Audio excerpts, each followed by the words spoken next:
Class 7 के civics के first chapter में आपका स्वागत है। मैं पहले पूरे चैप्टर का वीडियो दे रहा था, लेकिन आप लोग उसको देख नहीं रहे हैं, तो फिर आपको क्वेश्चन आंसर समझ में नहीं आएंगे। तो इसलिए इसमें मैंने क्वेश्चन आंसर से लेसन को समझाने का सोचा हुआ है। तो हमारा सिविक्स का फर्स्ट चैप्टर है ऑन इक्वालिटी। ऑन इक्वालिटी का मतलब होता है कि समानता। तो सभी को क्या है, संविधान में समानता दी गई है हमारे देश में। हमारे देश में जैसे वोट डालना है, या ट्रेन में यात्रा करना है, या कहीं सार्वजनिक जगहों पर जाना है, तो ऐसी जगहों पर किसी भी प्रकार का भेदभाव नहीं किया जाता नागरिकों से। सभी देश के नागरिकों को समान रूप से सब जगह जाने का अधिकार है। तो इसी को दो कहानियों के माध्यम से, एक कांता की कहानी है और एक ओम प्रकाश की कहानी है, और एक और कहानी अंसारी जी की कहानी है। तो इन तीन कहानी के माध्यम से बताया गया है कि क्या प्रॉब्लम देश में होती है और उनको कैसे लोग टैकल करते हैं, या संविधान उनके बारे में क्या कहता है। तो चलिए हम सीधे शुरू करते हैं कीवर्ड पर। पहला लिखा है यूनिवर्सल एडल्ट फ्रेंचाइज। ये अपन ने 6th क्लास में भी पढ़ा था। यूनिवर्सल एडल्ट फ्रेंचाइज का मतलब है ऑल एडल्ट्स, मतलब जितने भी एडल्ट सिटीजन हैं जो 18 साल के ऊपर हैं, उन्हें वोट डालने का अधिकार है। Have the right to vote irrespective of their social economic background in democracy. मतलब डेमोक्रेसी में उनको वोट डालने का अधिकार है, भले ही उनका कोई भी सोशल या इकोनॉमिक बैकग्राउंड हो, मतलब चाहे वो गरीब हो या अमीर हो। सेकंड है डिग्निटी। डिग्निटी का मतलब होता है स्वाभिमान। हर व्यक्ति को क्या होता है, अपनी एक डिग्निटी होती है। मतलब जैसे आपको कोई बुरा कह देगा तो आपको सबके सामने, तो आपको बहुत मतलब कोई डांट देगा तो आपको बहुत बुरा लगेगा। तो ये क्यों बुरा लग रहा है? क्योंकि आपकी खुद की एक डिग्निटी है। तो this refers to thinking of oneself and other persons are worthy of respect. तीसरा वर्ड है कॉन्स्टिट्यूशन। ये हम जानते हैं, कॉन्स्टिट्यूशन मतलब होता है संविधान। ये एक ऐसा डॉक्यूमेंट है जो लेस डाउन करता है, मतलब जो बताता है सारे बेसिक रूल्स और रेगुलेशन लोगों के लिए, जो और कंट्रीमैन्स के लिए फॉलो करने के लिए। चौथा बता रहा है civil rights movement. Civil rights movement जो है वो अमेरिका में ये मूवमेंट था। अमेरिका में क्या था कि अफ्रीकन अमेरिकन जो थे, मतलब जो अफ्रीका से लाए हुए लोग थे, वहाँ पर उन लोगों के साथ वहाँ इक्वालिटी का व्यवहार नहीं होता था। उनको बस में एक साथ बैठने नहीं दिया जाता था दूसरे लोगों के साथ। वहाँ बहुत भेदभाव होता था। जैसे साउथ अफ्रीका में लास्ट ईयर अपन ने पढ़ा था कि काले लोग और गोरे लोगों के बीच में बड़ा भेदभाव होता था। काले लोगों के लिए अलग सड़क होती थी, गोरे लोगों के लिए अलग सड़क होती थी। फिर उन लोगों ने काफ़ी लड़ाई की। एक नेल्सन मंडेला जी का नाम हमने सुना था। तो उन्होंने लगभग 27 साल जेल में रहे वो इसके लिए। और फिर उन्होंने इस अपार्थाइड, इसको अपार्थाइड बोलते हैं, सफ़ेद लोग, और याद होगा आपको 6th क्लास में अपन ने पढ़ा था। तो अपार्थाइड मतलब होता है रंग भेद की नीति। तो इसको क्या हुआ, खत्म किया। ऐसे ही सिविल राइट्स मूवमेंट जो थे वो अमेरिका में शुरू हुए थे, जिसमें उन्होंने इक्वल राइट मांगा था अफ्रीकन अमेरिकन में। फिर क्वेश्चन नंबर 1 देखेंगे बुक का सीधे। ये कीवर्ड थे जो भी आप पढ़ रहे थे, ये भी हमको कॉपी में लिखने हैं। और अब क्वेश्चन नंबर 1 की, एक डेमोक्रेसी में यूनिवर्सल एडल्ट फ्रेंचाइज क्यों इम्पोर्टेंट है।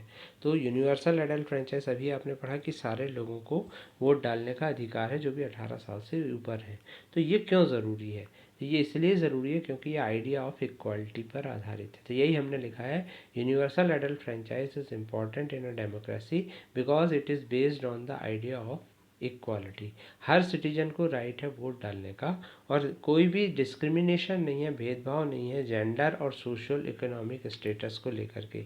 बहुत पहले क्या होता था, महिलाओं को वोट नहीं डालने दिया जाता था, लेकिन आजकल क्या है, सभी को वोट डालने का अधिकार है। ठीक। सेकंड क्वेश्चन है, री read the box on article 15 and state 2 ways in which this article addresses inequality. संविधान का आर्टिकल 15 हमको पढ़ना है जो बुक में दिया है। तो इसमें लिखा हुआ है number 1, it prevent discrimination on the basis of religion और कास्ट। जो आर्टिकल 15 है वो प्रिवेंट करता है, मतलब रोकता है कि किसी भी प्रकार से, हमारे संविधान मतलब हमारे कानून में लिखा है, देश के कानून में, कि किसी भी व्यक्ति को उसके धर्म जाति के नाम से डिस्क्रिमिनेट नहीं किया जाएगा। सेकंड है, it allow access to public places for all citizen. और यह सभी लोगों को सभी पब्लिक प्लेसेस पे जाने के लिए जो है एक्सेस देता है, मतलब अलाउ करता है। फिर क्वेश्चन नंबर 3 है कि ओम प्रकाश वाल्मीकि का जो एक्सपीरियंस था वो अंसारी जी के एक्सपीरियंस के जैसा ही क्यों था। तो दोनों की कहानी पहले हमको पढ़ना पड़ेगा कि ओम प्रकाश वाल्मीकि के बारे में मैं थोड़ा सा आपको बता दूं कि वो गांव के स्कूल में पढ़ता था, एक गरीब बच्चा था और छोटी कास्ट से रिलेटेड था जिसको दलित कास्ट कहते हैं।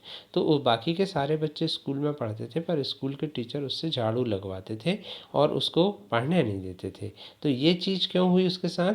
क्योंकि उस इलाके में या उस जगह पर जो है डिस्क्रिमिनेशन हो रहा था। ठीक है ना।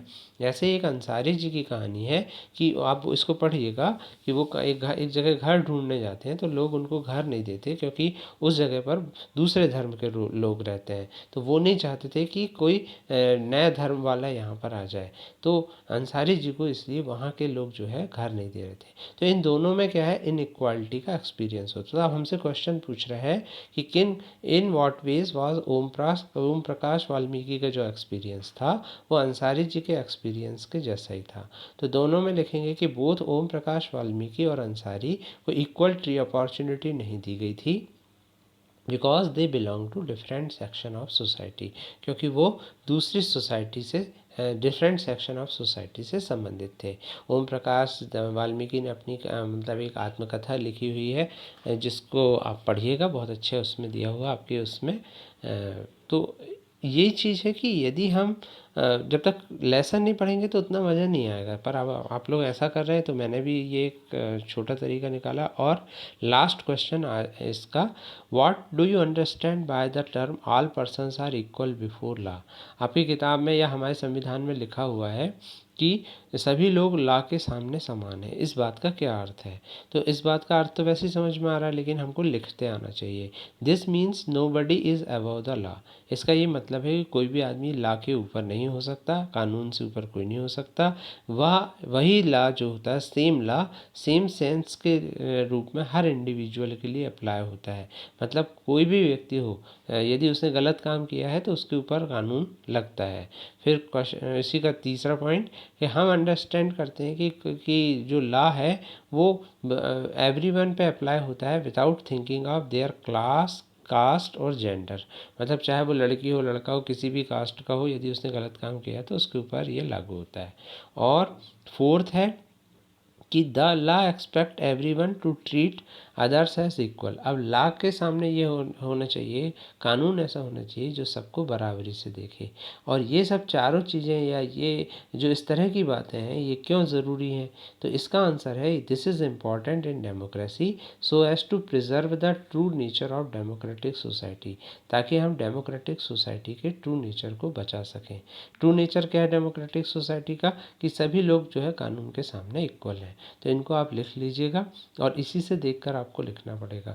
Thank you very much for attending.